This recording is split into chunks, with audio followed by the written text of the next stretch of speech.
To Mr. مربيه Rabu Sheibata. You have the floor, sir. Thank you very much.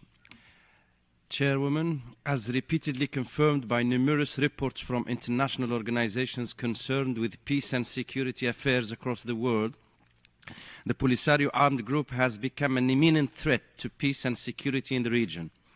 The seriousness of extremism in Tindouf camps is not only linked to the ambitions of the separatist agenda adopted by the armed group since its establishment with the support and funding of Algeria, but rather it lays in the convergence of the Polisario's thesis with strategies of terrorism, criminal and smuggling groups in the Sahel and the Sahara regions.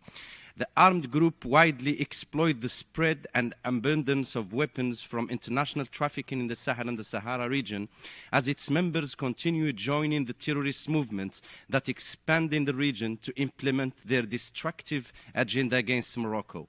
Dismantling terrorist cells during the last 15 years proved the Polisario's leaders' headship of Daesh, Al-Shabaab and Boko Haram cells such as Abu Adnan Sahrawi and his deputy Abdel Nasser al-Hakim.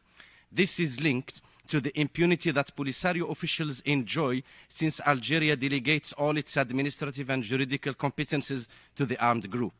Another worse reality proven by the World Food Programme 2022 report that documented the diversion and the sale of food from humanitarian aid in the markets outside the camps and in neighboring countries. It is an exceptional situation in the world to the extent that for almost 50 years, these populations have never been identified nor registered or censused as refugees. It is in his last October 2022 resolution, the United Nations Security Council stated, requesting again that the registration of the refugees be considered and emphasizing that the effort should be made in this regard.